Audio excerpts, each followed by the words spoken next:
Hello, shalom, shalom. I praise you in the mighty name of Jesus Christ. Ninakusalimia tena. I'm so happy to have you at this time, at this moment. Hello, Mungu ametubless. I want to share with you something. Before I share with you this, I want you to take a time, go to my channel, YouTube channel, and subscribe. Please, I beg you, subscribe. Don't be a watcher, but bless me with your subscribe. Please, I beg you, go and subscribe. Don't forget to press the notification bell.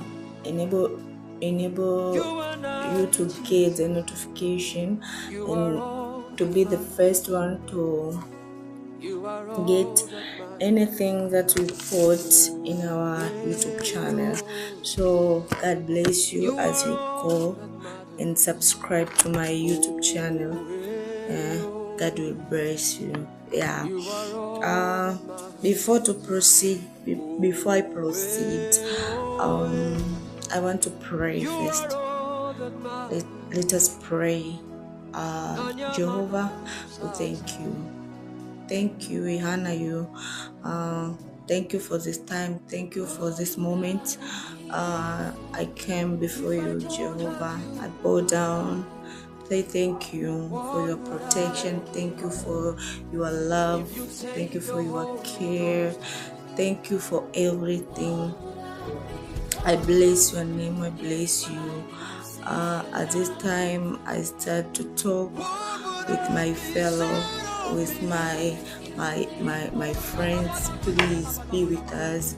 Please be with us. Your presence, I need your presence to be with us at this time, at this moment. Amen.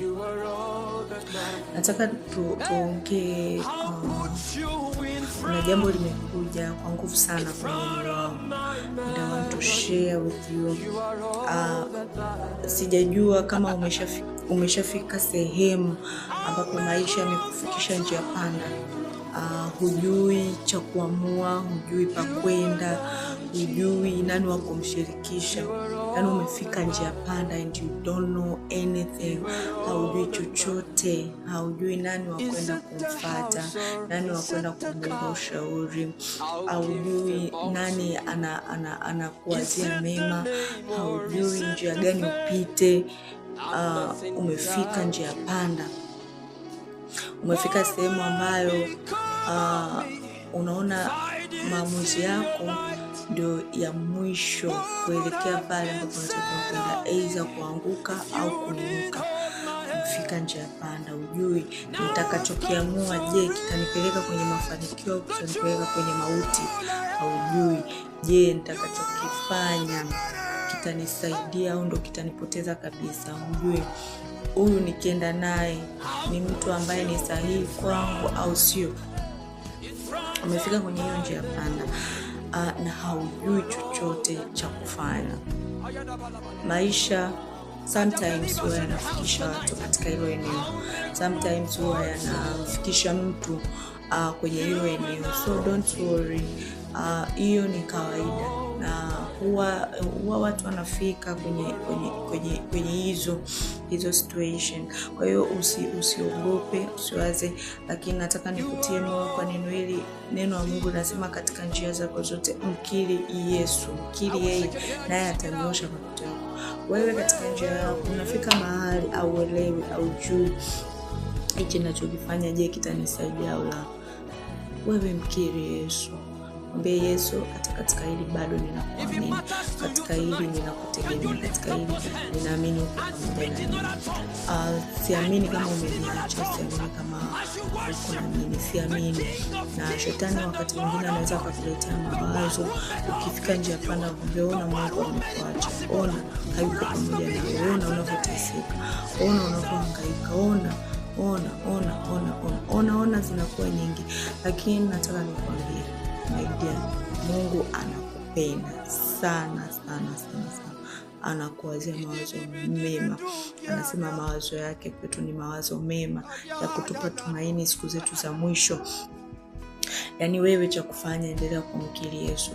Njia za kutoka mautini zina Jehova, njia za kukutoa hapo zina Mungu mwenyewe, yeye ambaye anaweza kututoa kwenye maangamizi, anaweza kututoa kwenye hizo shida, anaweza kututoa kwenye hiyo njia panda na akatupa njia nzuri ya kupita na akanyoosha mapito yetu. Ni Mungu peke yake ndio anaweza akafungua macho yako na kuona. Ingawa wengine wanaweza wasoma wakaona kama umepotea, wakaona kama umepoteza direction, lakini tuonekanapo wajinga, lakini kwake tuna akili nyingi. Tuonekanapo kama ni dhaifu, kwake tuna nguvu.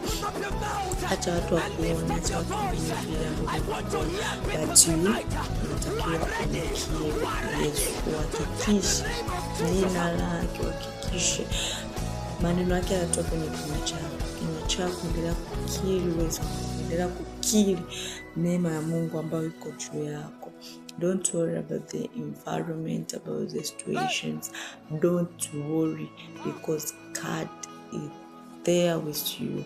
Mungu yuko hapo na wewe, anakupenda na kuwazia mema. Endelea tu kumkiri, endelea tu kumwamini, endelea tu kumtegemea. God is good all the time. Mungu wetu ni mwema wakati wote. Mungu wetu ni mzuri, anatuwazia mema, anatupenda, anatujali. He is so good to us.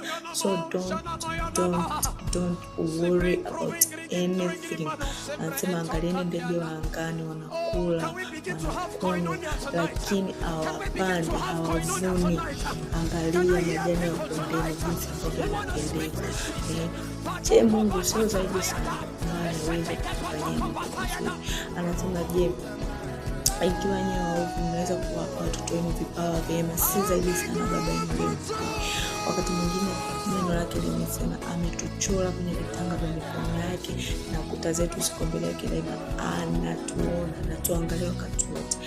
Mama anaweza kumsahau mwanae, mama anaweza simkumbuke mtoto anayemnyonyesha, anaweza kabisa. Tumeona wamama wengi wanatelekeza watoto wao, wamama wengi wanatupa watoto wao chooni, wanatupa watoto majarani, lakini not God, not our God. Mungu wetu anatupenda, anatuwazia mema sana. Hawezi kukutupa, believe me, hawezi kukutupa na hawezi kukudisappoint. So stay there, mwangalie Mungu, endelea kumtegemea Mungu. God is always good. Mungu akubariki sana. Endelea kumshikilia Yesu, endelea kumtegemea Yesu, mkiri naye atanyoosha mapito yako. Mungu akubariki sana. I bless you in the mighty name of Jesus Christ. Shalom, shalom. If I don't have you in my life, what will I